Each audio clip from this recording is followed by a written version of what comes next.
Para o estudo de hoje, teremos a colaboração dos amigos Alexandre Moll e Eurípides Farley. Passamos a palavra aos facilitadores. Uma boa noite e um bom estudo. Sejam todos bem-vindos, né? Hoje é um dia atípico. Boa noite, Eurípides. Em função do que está acontecendo, né? Nós vamos entrar em recesso, não é isso, Sérgio? A partir de amanhã, né? Então, hoje seria o último dia de atividades normais, até a volta do recesso. Bom, as perguntas, quem quiser fazer, pode ficar à vontade, tá? Tem uma pergunta aqui que é da semana passada, uma pergunta bem interessante. A pessoa diz assim: fui católica, evangélica e hoje estou buscando entender o Espiritismo. Gostaria de saber onde está a verdade. Existem pontos de divergência, como, por exemplo, a reencarnação. Pergunta muito boa, né? Eu penso assim, que a verdade, ela é uma construção individual. Eu penso que existe a verdade. As verdades, elas existem, né? Por exemplo, é fato que a Terra gira em torno do Sol. É fato que a Terra gira em torno de si mesma, né? É fato que existe a lei da gravidade. Então, essas coisas ninguém duvida. Mas são coisas que já foram descobertas pela ciência. Na Idade Média, por exemplo, os religiosos entendiam que a Terra era o centro do universo, né, o chamado geocentrismo. E até que Ptolomeu, depois Galileu, comprovaram, depois mais à frente Kepler, né, comprovaram que não era verdade, que na verdade a Terra gira em torno do Sol, e nem a Terra nem o Sol são o centro do universo, né? Mas naquela época, a verdade que se prevalecia através da filosofia escolástica, né, que era a filosofia cristã que imperava na época, que foi difundida com o São Tomás de Aquino e tal. Então, a ciência se fundia com a religião, não havia ponto de divergência. A ciência teve que se adaptar aos dogmas religiosos. Então, as verdades eram impostas pelo dogmatismo religioso. Pois bem, mas mesmo assim, alguns homens, né, mais inteligentes e tal, eles se descolavam da religião, do dogma, e difundiam as suas pesquisas e as suas teorias. E, com o passar do tempo, isso foi quebrando, né, essa questão dogmática foi quebrando e tal, e a ciência, enfim, tomou autonomia e pôde comprovar certas questões. Mas para o homem medieval, aquele homem crente, aquele homem dogmático, a verdade é aquilo que estava colocado pela igreja. E alguns não duvidavam da verdade. Não, a verdade é essa. São esses dogmas, como, por exemplo, na questão, né, do geocentrismo, né, a verdade é essa e acabou, não se discute. Pois bem, com o passar do tempo, então, como eu disse para vocês, a ciência avança. Então, a verdade é uma construção individual, eu penso, porque ela é uma construção da razão. À medida que as pessoas vão se desenvolvendo intelectualmente e espiritualmente, eles vão difundindo essa massa crítica, as suas percepções das verdades, elas vão se ampliando, né?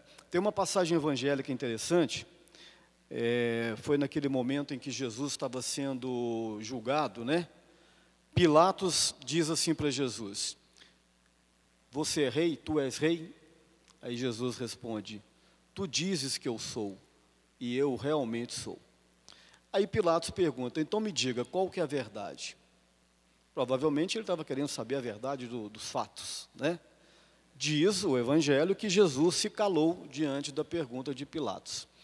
Aí eu fico tentando imaginar, né, o sentido desse silêncio de Jesus. Eu imagino que ele deva ter pensado: qual verdade que você quer saber, Pilatos? A tua verdade ou a minha verdade? Então, a verdade tem uma perspectiva muito individual. Quer dizer, o Pilatos tinha um entendimento das coisas a partir da sua perspectiva de vida, dentro da sua construção de pensamento, dentro das suas experiências, né? A verdade do Cristo é uma verdade num outro patamar de verdade. Então, ele já entende as coisas de uma outra perspectiva. Então, essa questão religiosa caminha mais ou menos nessa direção. O espiritismo é uma verdade, o catolicismo também é, o protestantismo, o judaísmo, depende de quem está enxergando, né? Eu vejo, para mim, na minha concepção de homem, hoje, eu vejo o espiritismo como a minha verdade. Mas eu não posso dizer que seja a verdade de um católico, ou seja, a verdade de um evangélico. Então, cada um constrói a sua verdade dentro da sua natureza, dentro da sua perspectiva, dentro da sua estrutura cognitiva e principalmente moral. Então, eu olho para o espiritismo como minha verdade hoje, por quê? Porque eu estudei, porque eu li, eu observei. Pode ser que eu esteja enganado, pode ser que não seja a verdade, e que um dia eu descubra que não é. Mas hoje, neste meu momento de vida, das experiências que eu já passei, para mim é a verdade inquestionável no meu ponto de observação.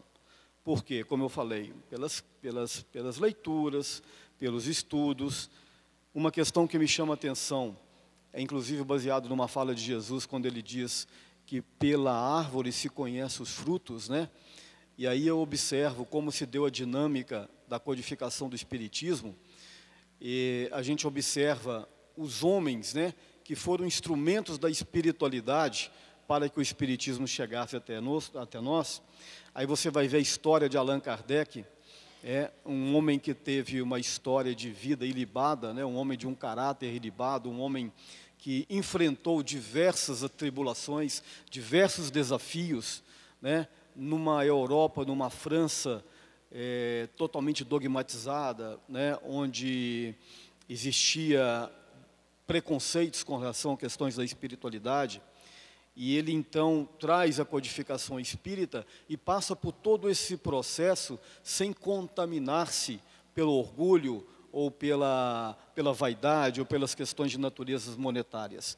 Aí você vem para o Brasil, idos de 1910, 1920, aí você vê, por exemplo, a história de um Bezerra de Menezes, de um Carl Schuttel, de um Eurípides, né, que não é o nosso amigo, o Eurípides Barçanufo, a história do Chico Xavier, né, um homem que viveu a sua vida dedicada ao espiritismo cristão, que escreveu 419 livros, vendeu milhões e milhões de cópias, poderia ter ficado rico se quisesse, né, doou tudo isso para a Federação Espírita e para as obras de caridade. Quer dizer, então você observa estes homens que trouxeram o espiritismo para nós, principalmente resumindo na figura do Chico Xavier, será que ele nos enganou o tempo todo? Será que tudo que ele fez foi artificial, foi embuste? Eu não consigo crer nisso. Até porque quando você vai ler as obras do Chico Xavier, cada dia você descobre coisas mais extraordinárias. A riqueza literária da obra dele é fantástica. A riqueza da obra dele no sentido do bem, no sentido da caridade, é inigualável. Então, observando dentro dessa premissa de Jesus, que pelo fruto se conhece a árvore, pela árvore se conhece os frutos, e dentro de outros entendimentos, que aí entra o campo da razão, né? Porque você começa a estudar e você começa a se identificar com aquilo que está proposto e atende às suas perspectivas, atende às suas ansiedades, às suas dúvidas, eu, neste momento, não tenho como não acreditar. É por isso que eu sou espírita. Mas, naturalmente, o outro que enxerga de outra maneira merece também o meu respeito. Se o católico diz que a verdade está dentro do catolicismo, quem sou eu para dizer que não está? Ele tem a verdade dele, ele tem a perspectiva de visão dele, e eu, naturalmente, eu tenho que respeitar. Mas, como eu disse para vocês, as verdades existem, e existem também mistérios que são coisas que nós ainda não conseguimos entender dentro dessa estrutura da verdade. Boa noite a todos. Também uma pergunta que nos foi entregue da semana passada. Na verdade, duas perguntas que dá para a gente juntar aqui e respondê-las aqui. Tem um limite de mundos habitados? E o que exatamente determina um mundo em relação ao outro? Lá no Livro dos Espíritos, na pergunta 55, onde Kardec assim nos traz como capítulo deste livro, desta parte aqui do Livro dos Espíritos, falando sobre a pluralidade dos mundos. Na pergunta 55, Kardec assim pergunta: se todos os globos que circulam no espaço são habitados? Então, para a gente responder essa pergunta, se tem um limite de mundos habitados, nós vamos aqui na pergunta 55, quando os Espíritos nos dizem assim que todos os globos que circulam no espaço são habitados. Nós vamos lembrar também quando Jesus assim nos convida a refletir sobre há muitas moradas na casa do Pai.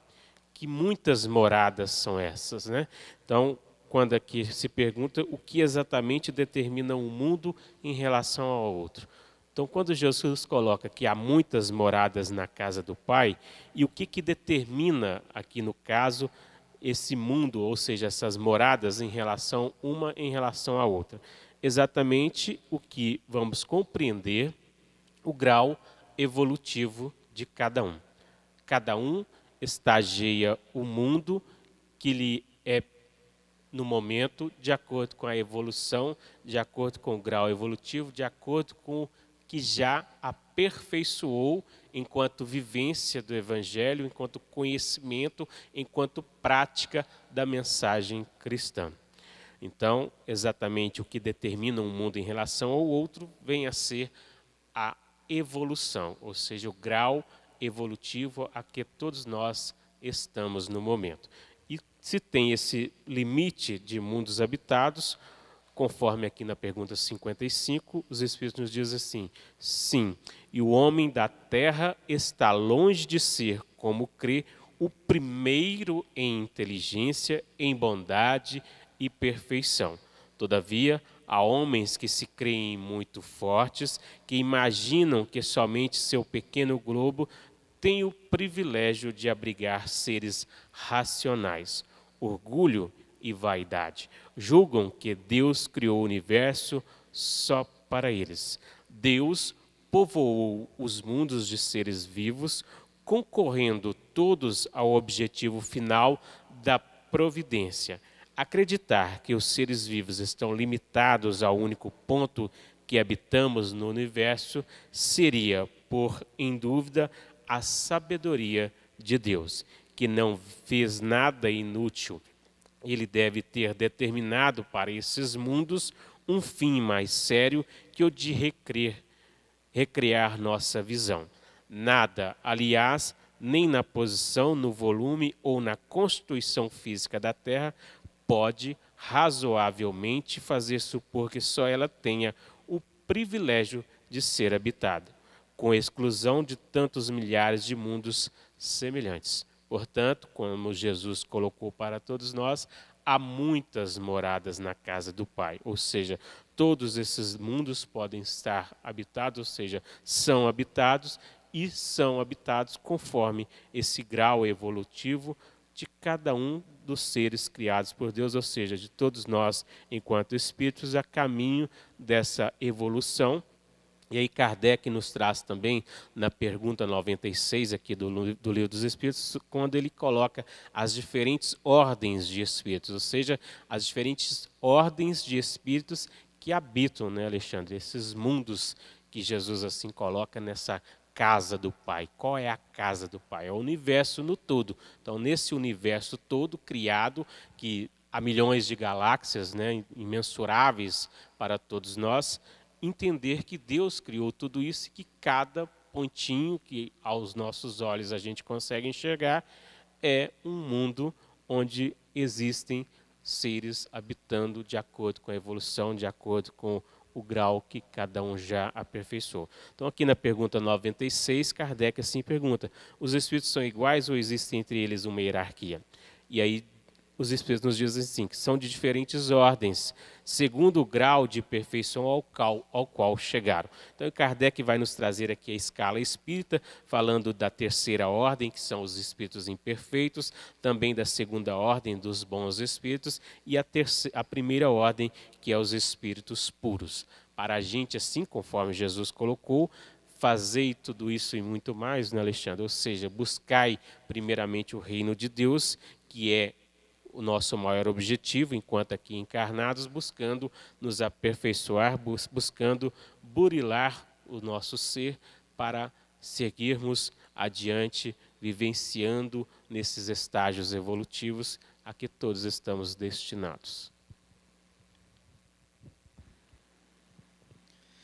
Muito bem. Chegaram essas três aí, se quiser escolher.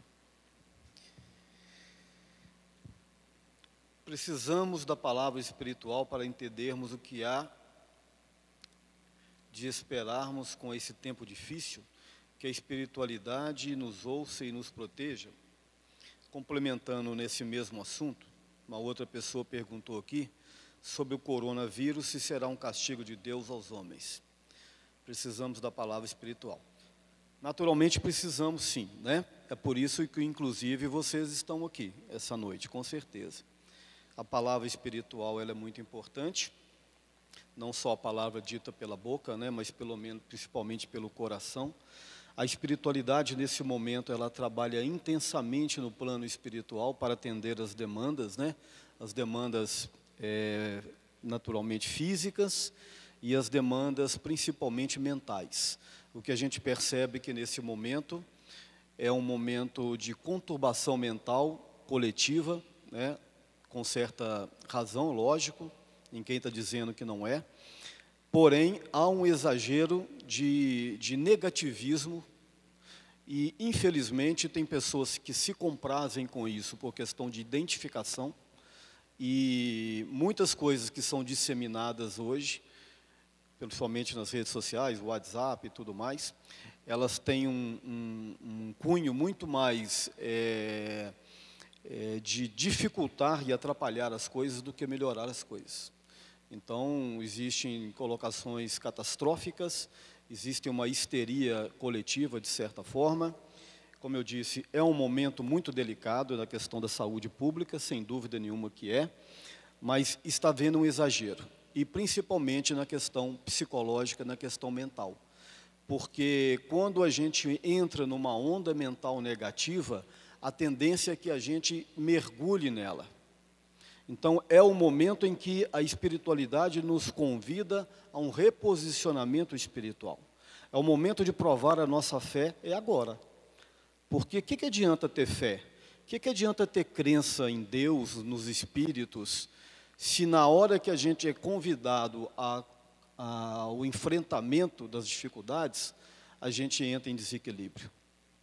Então, como diz Jesus, né? Ó homens de pouca fé, até quando estarei convosco? E ele continua conosco. Então, é o momento da gente provar a nossa fé.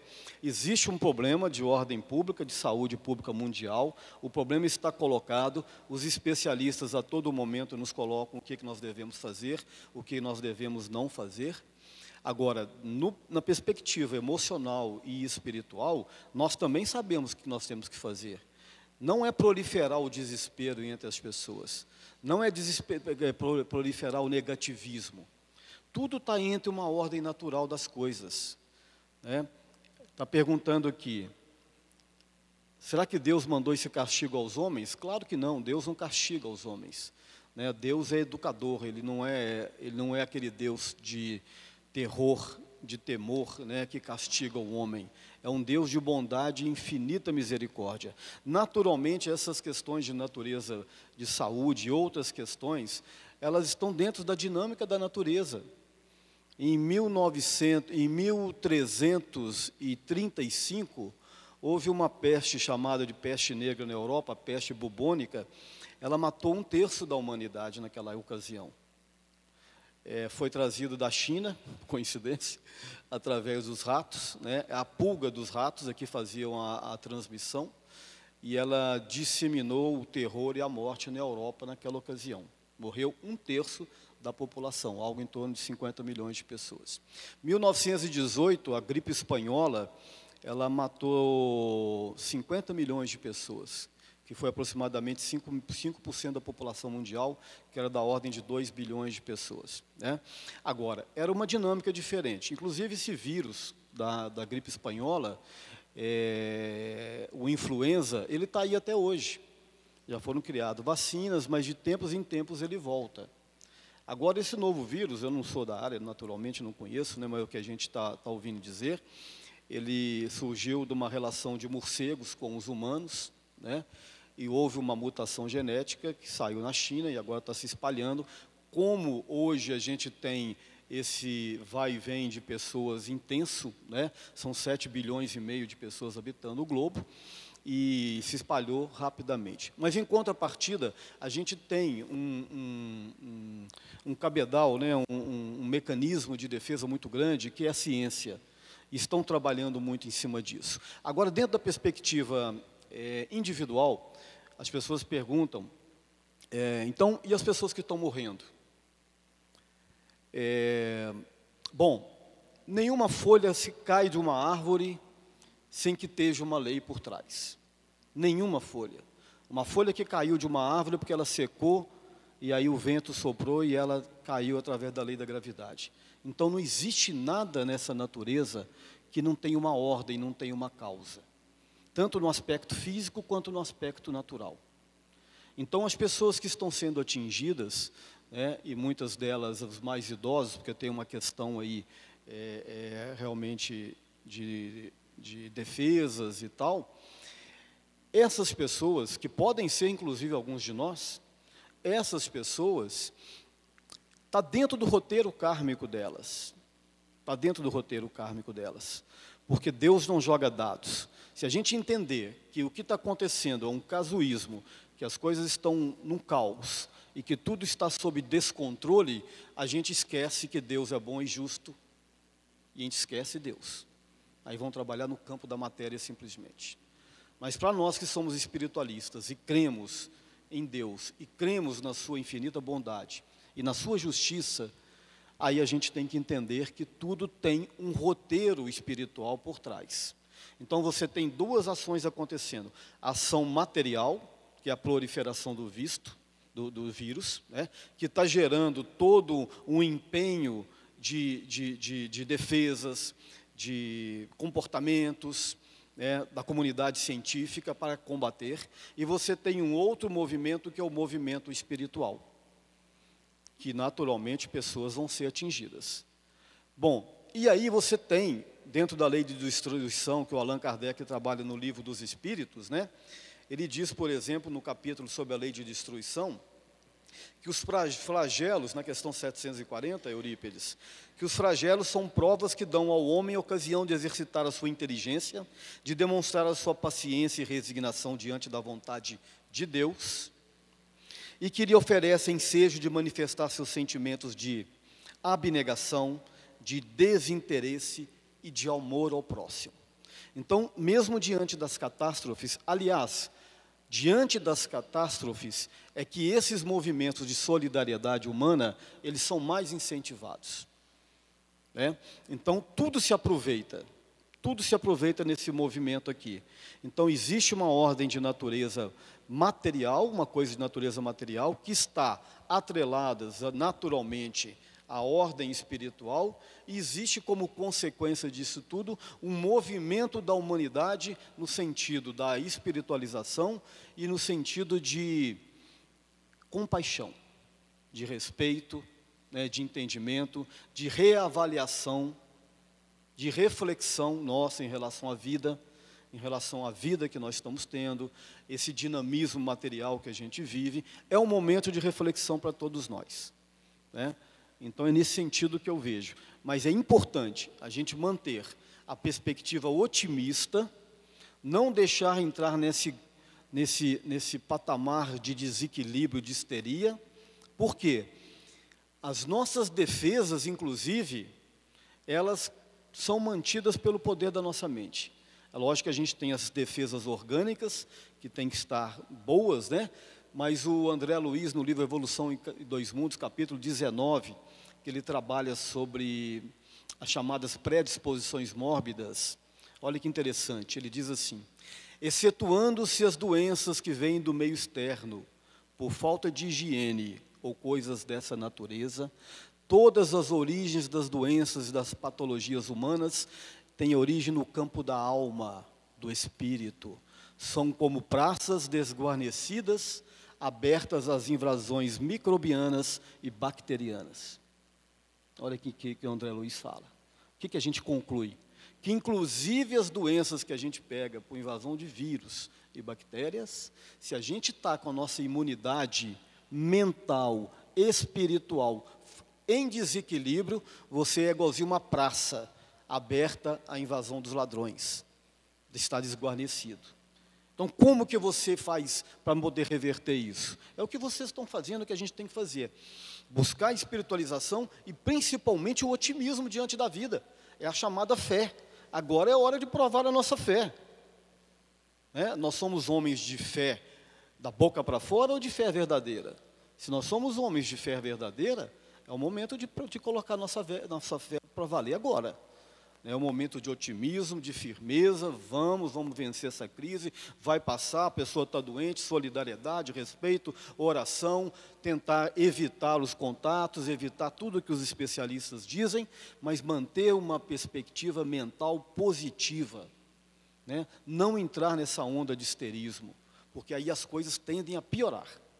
Elas tendem a piorar. E o nosso papel, como espíritas, ou pelo menos como espiritualistas, é exatamente o contrário, porque a gente já tem entendimento. Então, se a gente já tem entendimento, a gente tem que fazer a nossa parte. Recebeu o WhatsApp, aquelas mensagens catastróficas, aqueles vídeos, aqui na Itália está todo mundo morrendo, que não sei o quê. O que isso vai contribuir se você manda isso para sua tia que está com 89 anos e que já é diabética e não sei o quê, não sei o quê? O que você está contribuindo com ela? Você vai simplesmente aumentar o desespero da pessoa. Então, a gente tem que vigiar muito agora, nesse momento, e nos tornarmos não um instrumento do mal, instrumentos do bem. Porque saibam vocês que, neste momento, o mal também se articula. E ele busca exatamente os incautos, para poder propagar também o desequilíbrio e o mal. É isso. Muito bem, Alexandre. Uma pergunta que nos chega aqui, perguntando se é verdade que espíritos desencarnados estão entre nós fluidificando águas para aumentar a imunidade contra o coronavírus. Primeiro vamos entender um pouco aqui a questão da água fluidificada, né, Alexandre? Porque, na verdade, a água fluidificada, ela é fluidificada através dos espíritos desencarnados do bem, vamos colocar assim, espíritos superiores, que aqui, através do passe, através da água fluidificada, transmite para nós, ou seja, energias salutares, de acordo com a necessidade de cada um e também de acordo com o merecimento de cada um. Não basta só trazer a água aqui para ser fluidificada e achar que você, de fato, vai receber aqui essa bondade divina, se você não tiver merecimento para isso. É o mesmo aqui para a gente entender quando Jesus nos convida, antes de vir aqui ao altar, pedir algo para si mesmo, reavaliar se não há nada que te desabone, ou seja, se você não tem nada que tenha que corrigir, que você tenha algum agravo, algum entrave, alguma situação com algum irmão de caminhada. Ou seja, para a gente obter o merecimento, nós temos que estar abertos a essa busca de conhecimento, a essa busca de aceitação, a essa busca da autoconhecimento, né, Alexandre? Da reforma íntima, da aceitação, do perdão. Seria o mesmo que nós estamos pedindo aqui a Deus para nos perdoar, mas nós temos um problema grave com o irmão em caminhada. Tem uma passagem no Evangelho, que há uma história que Jesus assim conta, que um homem foi ter para com o rei, e o rei foi cobrar dele a dívida, né, Alexandre? E ele implorou ao rei, pedindo piedade, que ele ia dar um jeito, que ele ia sair dali e tentar arrumar recursos para, de fato, pagar aquela dívida ao rei. Tudo bem, o rei o perdoa, o rei dá a ele a segunda chance, para ali ele sair e buscar os recursos próprios para ele ter esse merecimento dessa dívida, uma segunda opção, ou seja, um jeito de poder sanar sua dívida. Esse irmão, esse homem, no caminho, encontra com o que lhe devia, e ali ele pega ele, espanca ele, exige dele que lhe pague a dívida que ele tinha com ele. Olha a diferença de situação. E aí o rei ficou sabendo daquilo e pede para trazê-lo juntamente ao rei. E aí a lavagem da cara, né? Ou seja, a lição moral para todos nós. Como é que você aqui vem me pedir piedade se lá você não está exercendo a mesma piedade? Ou seja, como é que você vem pedir se você não está dando? Francisco de Assis assim nos diz, é dando que se recebe, ou seja, é amando que se é amado, é perdoando que se é perdoado. Ou seja, com relação à questão aqui da água fluidificada, é tudo uma questão de merecimento. Para a gente vir até aqui, só receber o passe e ir embora para melhorar, a gente tem que fazer a nossa parte. Ou seja, Jesus assim nos diz para nós, fazei a tua parte, que com certeza estamos aqui para fazer a nossa, ou seja, auxiliar no que for possível. Então é verdade que espíritos desencarnados estão entre nós, fluidificando águas para aumentar a imunidade contra o coronavírus? Não só em relação a isso, em tudo. Em tudo eles estão entre nós. Portanto, na pergunta 459 aqui do Livro dos Espíritos, a pergunta de Kardec é essa, se os espíritos nos influenciam em nossos atos, em nossos pensamentos, nas nossas ações. E aí nós vamos entender que a doutrina espírita nos instrui que somos guiados pelos espíritos muito mais do que podemos supor. Ou seja, uns nos inspiram a seguir o caminho do bem e das boas realizações, outros nos influenciam, sugestionando aqui-nos para o caminho do mal. Pela nossa vontade e livre-arbítrio, podemos resistir ou ceder a essas influências, entendendo a dinâmica da relação entre esses fluidos espirituais e o nosso corpo espiritual. Podemos assim compreender, então, como se dá essa influenciação. O que é, como se pode ser nesse sentido, o conceito desse procedimento está expresso no livro Consciência, do nosso amigo Luiz Sérgio, que é um espírito já trabalhando no mundo espiritual, que desencarnou há um bom tempo atrás. Tem vários livros dele, trazendo como uma narrativa também do que ele hoje trabalha, vivencia no mundo espiritual. Então, neste livro ele diz, conceitos estranhos podem ser encontrados em muitos livros psicografados, portanto, que por isso torna-se necessário estudarmos de fato Kardec. Kardec assim vem nos dizer que todo o pensamento dos espíritos superiores, traduzidos nesta codificação, a fim de que não se absorvam ensinamentos falsos e fantasiosos. Pode ser aqui pessoas falando que isso está acontecendo, e aí daqui a pouco, Alexandre, a casa que vai estar cheia de gente com garrafa ali na porta, falando que vai resolver o problema somente fluidificando a água. E não é por aí.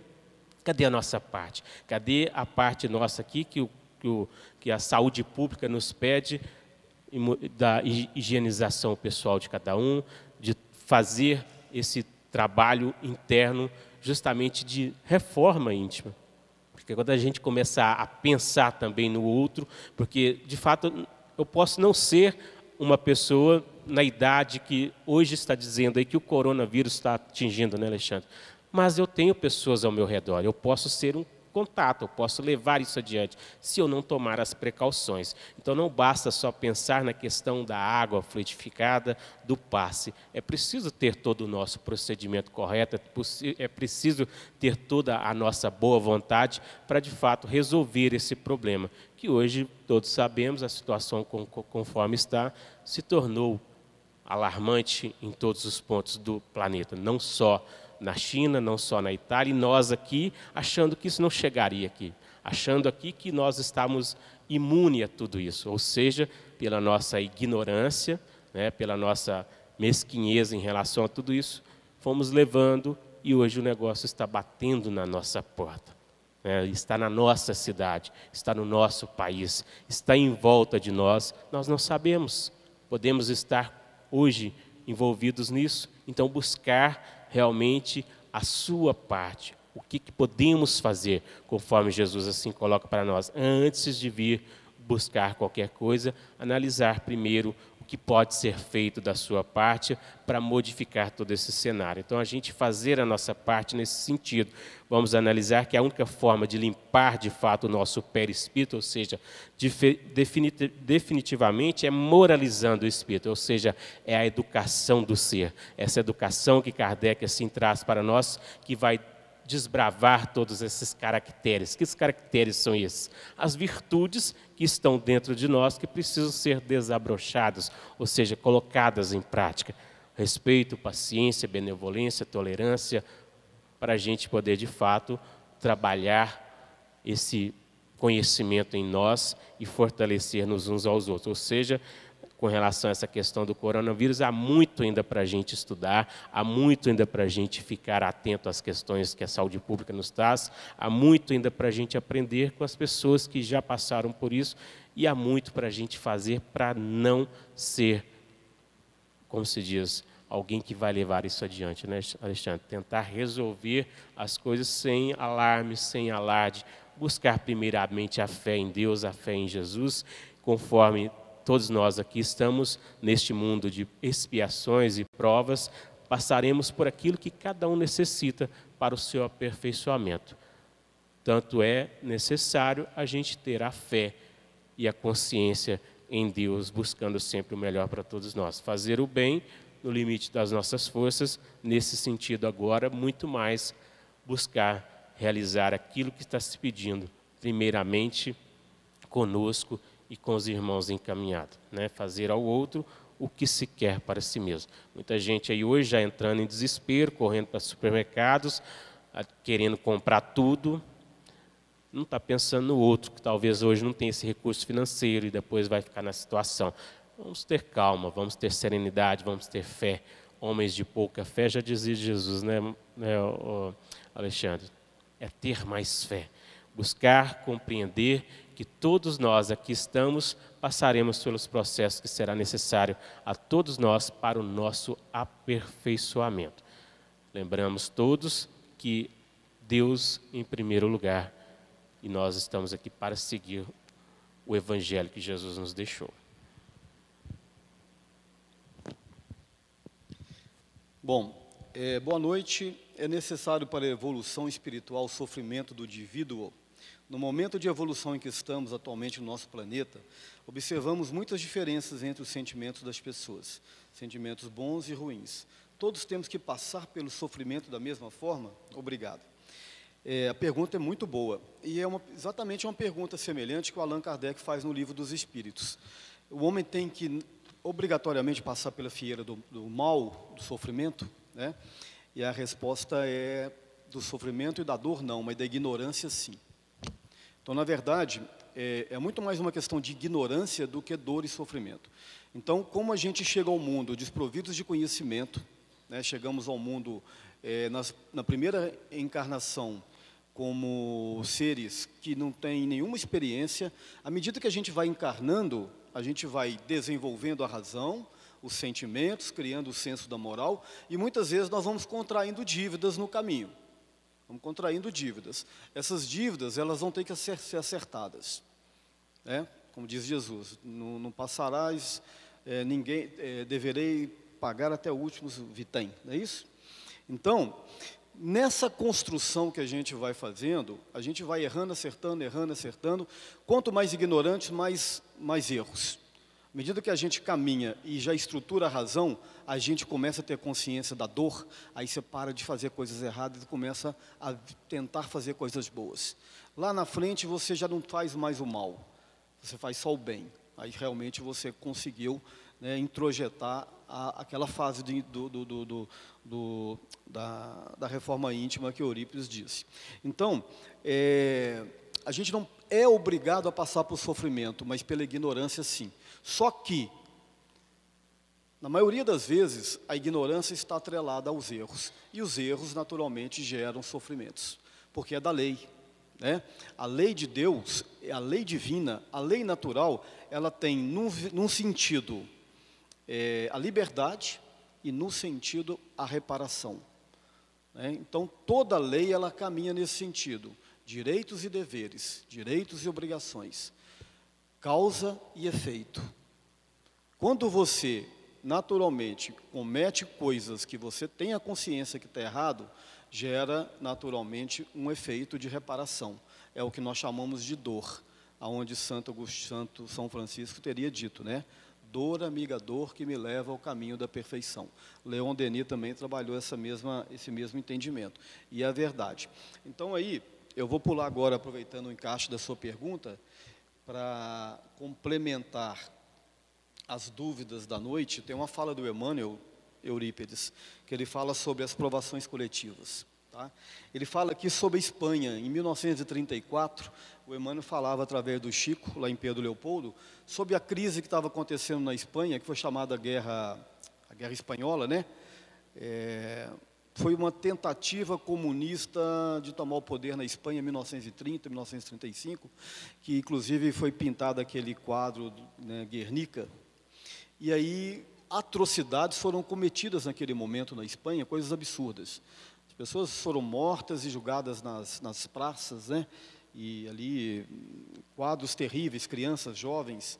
E aí o Emmanuel discutia essa situação, que era uma situação que estava acontecendo naquele momento, e ele diz assim: dentro das atividades da justiça absoluta que nos rege, o destino das criaturas humanas, não somente a individualidade estão afetos os problemas da reparação necessária pelas provas expiatórias.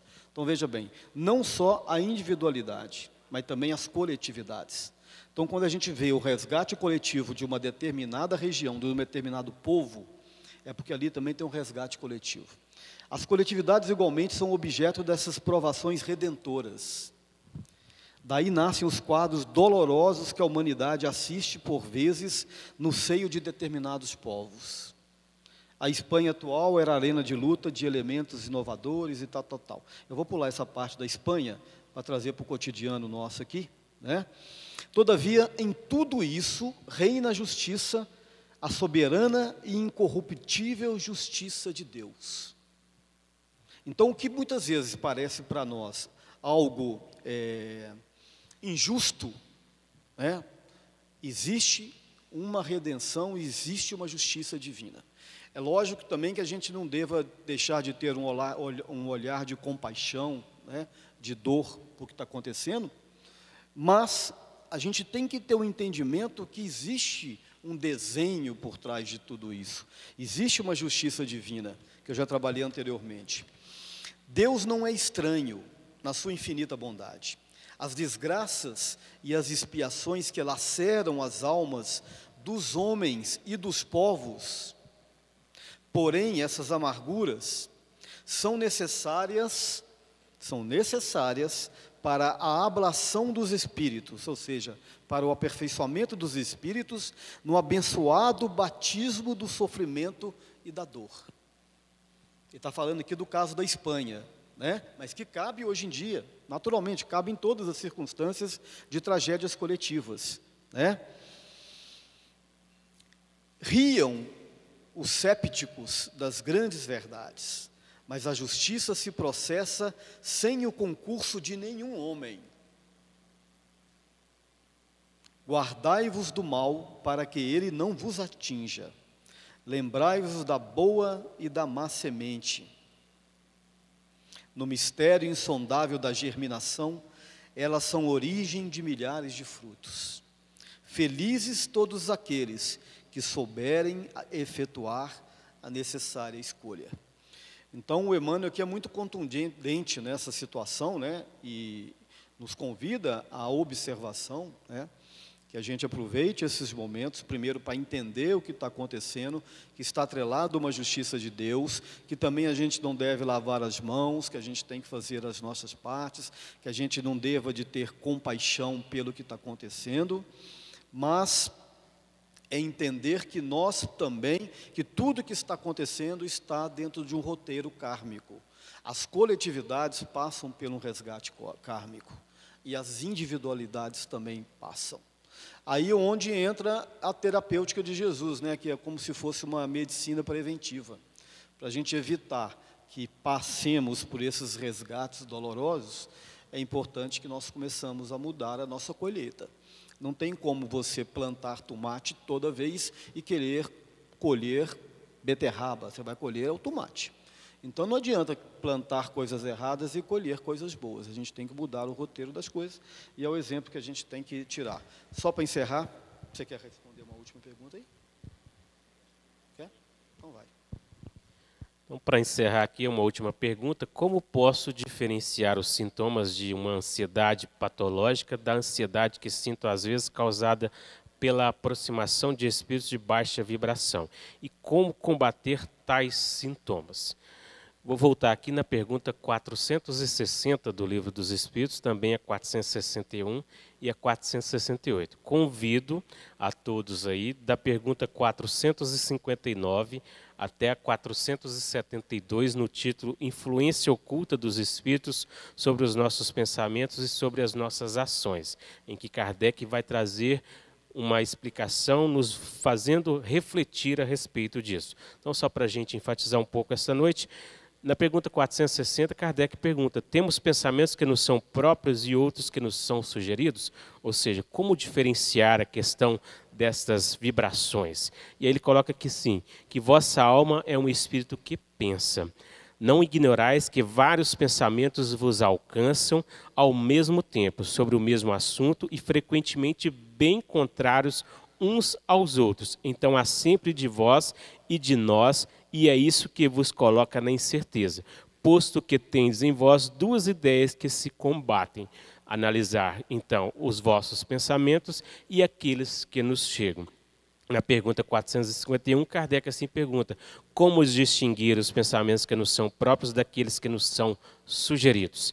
Quando um pensamento é sugerido, é como uma voz que vos fala, como se a gente ouvisse alguém nos falar. Os pensamentos próprios são, em geral, aqueles do primeiro momento. De resto, não há um grande interesse para vós nessa distinção, e é frequentemente útil não o saberdes. O homem age mais livremente, e se ele se decide pelo bem, o faz mais voluntariamente. Se toma o mau caminho, não tem nisso senão mais responsabilidades. Na pergunta 468, os espíritos cuja influência é repelida pela vontade renunciam às suas tentativas, e aí eles dizem assim: que queres que eles façam? Quando não há nada a fazer, eles cedem o lugar. Entretanto, aguardam um momento favorável, como o gato espreita o rato. Ou seja, como podemos diferenciar sintomas, ou seja, pensamentos que nos chegam uns dos outros? Começar, de fato, a analisar os nossos pensamentos, analisar os pensamentos que nos chegam e como combater tais sintomas. Jesus nos deu a chave para tudo isso. Orai e vigiai para que não entreis, ou seja, que não cair em tentações, ou seja, para que não dê atenção a esses pensamentos que vos chegam, para que não dê abertura a essas vibrações negativas que vos chegam. Elevando os nossos pensamentos, elevando o nosso padrão vibratório, assim nós temos condições de combater essas aproximações, esses pensamentos. Ou seja, nós é que temos que nos educar moralmente, ou seja, buscar elevar os nossos sentimentos e os nossos pensamentos para sair dessa sintonia e buscar estar nessa vibração de prece, de oração, que Jesus assim nos convida a manter-nos para que não venhamos a cair nas tentações, ou seja, nesses pensamentos, nessas vibrações. No mais, agradecer mais uma vez a presença de todos. Nosso tempo já se encerrou. Agradecer ao Alexandre, né, Alexandre? Daqui a pouquinho teremos a palestra pública com ele. Hoje será o último dia de atividade da casa, devido a esse decreto-lei municipal que nos foi sugerido pela cidade, pelo município, para que evitemos essa aglomeração de pessoas nesses 20 dias corridos agora, devido a essa propagação desse coronavírus, que ainda não sabemos de fato o que vai se resolver, de fato se vai chegar uma vacina ou um remédio salutar, né, Alexandre, para que de fato isso seja resolvido, estejamos todos preparados e vamos fazer a nossa parte, buscar aí a higienização conforme se pede, buscar o equilíbrio, buscar a fé e não nos abater. No mais, precisando da casa, entre em contato aqui, teremos pessoas aí para estar auxiliando no que for preciso. Obrigado, Alexandre. Obrigado a você, boa noite, pessoal. A pessoa que fez a pergunta sobre o Pietro Baldi, tá? A sua pergunta foi excelente, mas não deu tempo de responder. Assim quando a gente voltar, com certeza ela vai ser respondida. Muito obrigado.